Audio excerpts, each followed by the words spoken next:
Ustaz, adakah sunnah calit garam sikit sebelum makan? Itu bukan sunnah Nabi. Sabariah Aman dan juga semua ahli alam maya yang kita jumpa ni, cubit atau calit garam tu sama ada di jari telunjuk atau jari kelingking sebelum kita makan, itu tidak ada satu hadis pun daripada Nabi SAW.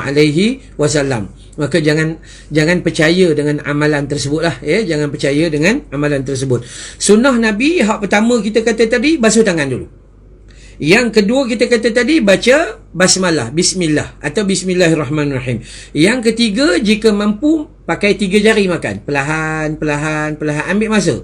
Yang keempat, makan guna tangan kanan sedaya mungkin sahaja, melainkan jika perlu. Yang kelima, elak dari makan benda yang panas. Dan yang keenam, jilat jari seandai jari tu ada sisa baki lagi makanan. Sahabat pernah tanya dengan Nabi SAW, ya Rasulullah, perlukah kita jilat jari ni? Nabi SAW kata, ni yang dekat jari yang jatuh, yang masih bersih tu, kadang-kadang yang 2-3 biji nasi atau saki-saki baki makanan yang jatuh itulah sesuatu yang memberi barakah kepada kita.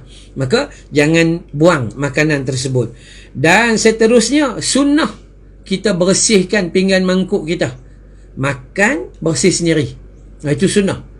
Dan seterusnya, paling tidak kita baca Alhamdulillah serta selesai, iaitu kita bersyukur kepada Allah Subhanahu wa Ta'ala.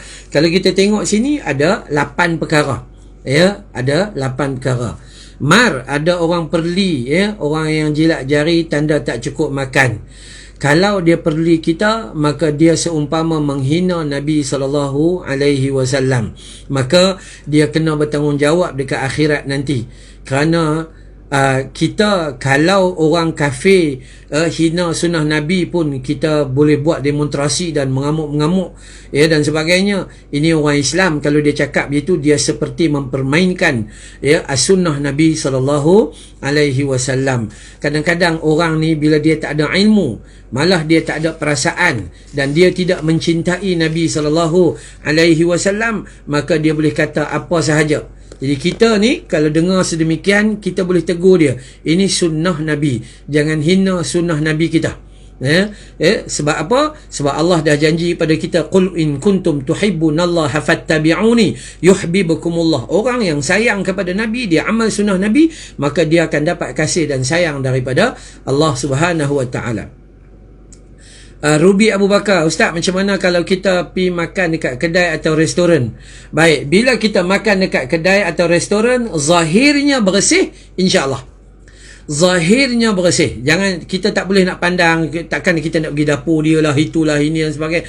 Zahirnya dia bersih dan halalan tayyiban, maka tak ada masalah. Bismillah dan terus makan. Kita takkan kita nak pergi makan, lepas tu cek tukang masak dia, cek itu, cek ini. Yang itu biar Kementerian Kesihatan yang cek. Yang lain-lain tak payah risau sangat. Okey, baik.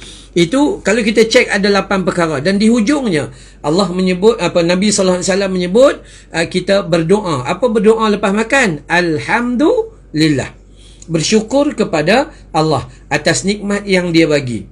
Kadang-kadang kita komplain, makan, komplain itu, komplain ini, komplain dan sebagainya, macam-macam lah. Pernah dalam satu hadis Nabi SAW, Nabi tak makan. Bila Nabi, dia tak suka makanan tu, maka Nabi tidak menghina. Nabi tak kata, apa ni tak sedap, apa ni itu nak. Tak. Nabi tak hina makanan, tapi Nabi stop. Nabi tak makan. Para sahabat makan. Okey, jadi kita kalau tak suka pada makanan, nak hina makanan tak boleh. Sebab makanan tu tak ada salah apa. Yang salah adalah tukang masak tu, yang dia buat tak betul. Jadi kita ni kalau nak marah, tak boleh marah dengan makanan. Maka kita kata, tak apa, hampa makan, saya tak mau makan. Itu kita kena faham. Jadi dalam bab menjaga pemakanan, kita kena faham dulu, asas dia adalah mengambil apa yang perlu, bukan apa yang kita mahu. Ini penting. Nurhayati Ismail, makan dalam dulang pun sunnah kan Ustaz? Betul, makan dalam dulang sunnah. Sunnah ni Nabi pernah makan dalam dulang pada bila hari kenduri, dan Nabi juga makan dalam pinggan sendiri. Bukanlah bermaksud makan dalam dulang sahaja sunnah. Sunnah dia adalah dia tak penting bekas makanan tu. Yang penting adalah berapa banyak yang kita melantak tu. Ya, kan, yang penting dia kita makan benda baik ke tidak dan sebagainya. Maka tak ada masalah apa-apa. Sama ada nak makan dalam dulang ke, nak makan dalam upih pinang ke, nak makan dalam pelepah daun pisang ke, nak makan dalam mangkuk ke, nak makan, itu tak ada masalah apa-apa. Janji kita ikut sunnah Nabi sallallahu alaihi wasallam, makan dengan ucapan bismillah, makan menggunakan 3 jari, di hujung nanti kita ucap alhamdulillah.